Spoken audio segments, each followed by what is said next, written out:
জানিয়ে দেব গুরুত্বপূর্ণ আপডেট আন্তর্জাতিক সংবাদ। শুরুতে এই সংবাদ শিরোনাম, পরে বিস্তারিত। পারমাণবিক বোমা প্রস্তুতি চূড়ান্ত পর্যায়ে ইরান। এরপর জানিয়ে দেব আরও ৩৫ মৃত্যু, নতুন করে ঘর ছাড়া ৫ লাখ মানুষ। এরপর যা থাকছে ইসরায়েলের স্বপ্নভঙ্গ, বাংলাদেশে দিল শেষ সিদ্ধান্ত। আরও জানিয়ে দেব গাজায় ইসরায়েলি হামলার সর্বশেষ পরিস্থিতি। সর্বশেষ জানিয়ে দেব যুক্তরাষ্ট্রের সঙ্গে আলোচনা নিয়ে প্রথমবার মন্তব্য করলেন খামেনি। এতক্ষণ শুনছিলেন সংবাদ শিরোনাম, এবার বিস্তারিত। তার আগে অনুরোধ থাকবে আজকের এই ভিডিও সম্পর্কে আপনার মূল্যবান মতামত। ভিডিওটি ভালো লাগলে লাইক, কমেন্ট ও শেয়ার করে সবাইকে দেখার সুযোগ করে দিন। পারমাণবিক বোমা প্রস্তুতি চূড়ান্ত পর্যায়ে ইরান। ইরান আর পারমাণবিক বোমার দখল থেকে খুব বেশি দূরে নেই, এমন সতর্ক বার্তা দিয়েছেন জাতিসংঘের পারমাণবিক কর্মসূচি পর্যবেক্ষণ সংস্থা IAER। আন্তর্জাতিক আণবিক শক্তি সংস্থা মহাপরিচালক রাফায়েল গ্রেসি ফরাসি সংবাদ মাধ্যম লে মন্ডে কে দেওয়া এক সাক্ষাৎকারে তিনি এই চাঞ্চল্যকর মন্তব্য করেন। স্থানীয় সময় বুধবার ১৬ এপ্রিল ইরান সফরে যাওয়ার কয়েক ঘন্টা আগে দেওয়া এই সাক্ষাৎকারে গ্রোসি বলেন, ইরান এখনও সম্পূর্ণভাবে পারমাণবিক অস্ত্রের মালিক নয়, কিন্তু তারা খুব দ্রুত সেই ক্ষমতার দ্বার প্রান্তে পৌঁছে যাচ্ছে। এটি এখন সবাইকে মানতেই হবে। বা পারমাণবিক অস্ত্র নির্মাণে ধাঁধার টুকরো ছোড়ার সঙ্গে তুলনা করে IAEA প্রধান বলেন, ইরানের কাছে ইতিমধ্যে সেই প্রযুক্তি উপাদান রয়েছে যা পারমাণবিক অস্ত্র তৈরিতে প্রয়োজন হয়। তারা চাইলে যে কোনো সময় সেগুলো একত্র করতে সক্ষম। এই সফরে গ্রোসি তেহরানের ইরানের জ্যেষ্ঠ নেতাদের সঙ্গে গুরুত্বপূর্ণ বৈঠক করবেন বলে জানা গেছে। বিশ্বব্যাপী উদ্বেগের মধ্যে এই সফর অত্যন্ত তাৎপর্য বলে মনে করছেন কূটনীতিকরা। ইসরায়েলি হামলা, আরও ৩৫ মৃত্যু, নতুন করে ঘর ছাড়া ৫ লাখ মানুষ। ইসরায়েল বুধবার ভোর থেকে গাজায় উপত্যকায় নতুন করে ভয়াবহ হামলা শুরু করেছে। সংবাদ মাধ্যম আল জাজিরা জানিয়েছেন, এইসব হামলায় এখন পর্যন্ত অন্তত ৩৫ জন নিহত হয়েছেন। জাতিসংঘ জানিয়েছে ১৮ মার্চ ইসরায়েল যুদ্ধবিরতি লঙ্ঘনের পর থেকে গাজায় নতুন করে প্রায় ৫ লাখ মানুষ বাস্তুচ্যুত হয়েছে বা বারবার ঘর ছাড়তে বাধ্য হয়েছেন। ইসরায়েলের প্রতিরক্ষা মন্ত্রী ইসরায়েল কাটস বলেন, মানবিক সহায়তা বন্ধ রাখা আমাদের চাপ প্রয়োগের একটি কৌশল। গাজার স্বাস্থ্য মন্ত্রণালয় জানিয়েছে ১৮ মাসের যুদ্ধে এখন পর্যন্ত ৫১,০২৫ জন ফিলিস্তিনি নিহত এবং ১,১৬,৪৩২ জন আহত হয়েছেন। সরকারি গণমাধ্যম অফিসে হালনাগাদ তথ্য বলা হয়েছে, নিহতদের প্রকৃত সংখ্যা ৬১,৭০০ ছাড়িয়ে গেছে। ধ্বংসস্তূপের নিচে আটকে থাকা বহু মানুষ নিখোঁজ জাতের মৃত্যু বলে ধরে নেওয়া হয়েছে। উল্লেখ্য, ২০২৩ সালে অক্টোবর হামাসের নেতৃত্বে ইসরায়েলের হামলায় ১,১৩৯ জন নিহত এবং ২০০-এর বেশি মানুষ জিম্মি। ইসরায়েলের স্বপ্ন ভঙ্গ, বাংলাদেশে দিল শেষ সিদ্ধান্ত।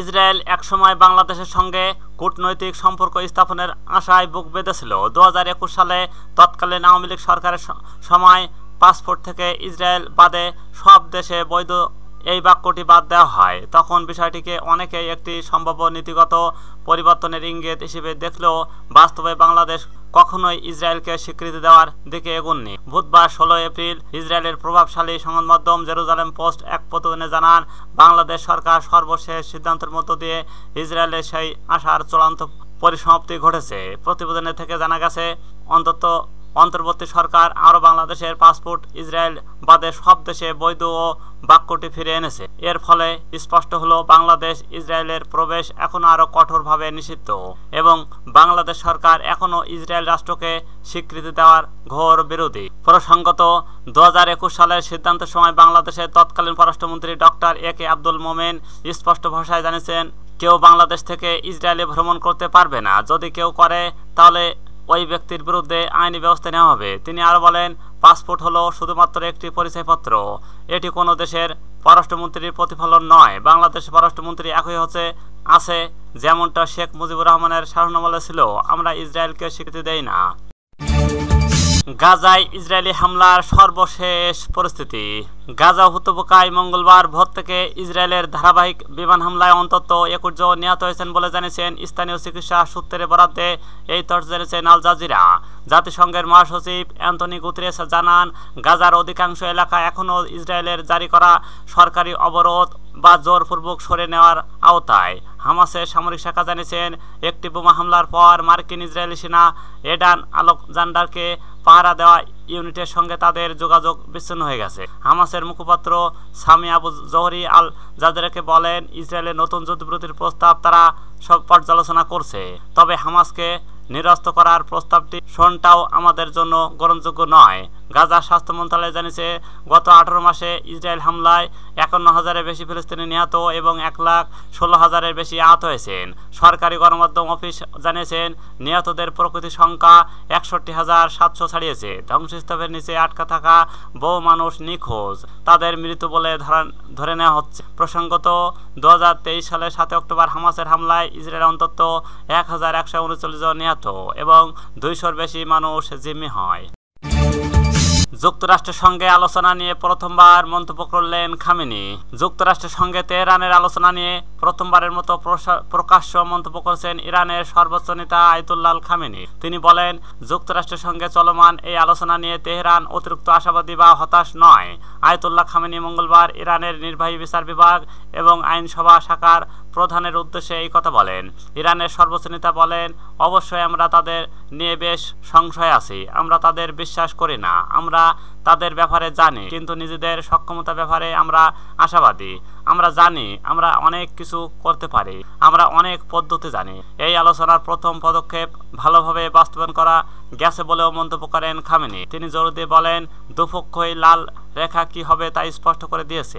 এখন সেগুলো সতর্কভাবে অনুসরণ করতে হবে। কোনো সিদ্ধান্তে পৌঁছাতে না পারলেও এই আলোচনা অবশ্যই অনুসরণ করতে হবে। 2015 সালে পরমাণু চুক্তি নিয়ে যে ভুল হয়েছিল, এবার যেন সেই ভুল না হয় তাও নিয়েও খামেনি সতর্ক করে দিয়েছে। তখন আলোচনার উপর সবকিছু নির্ভরশীল করে ফেলা হয়েছিল।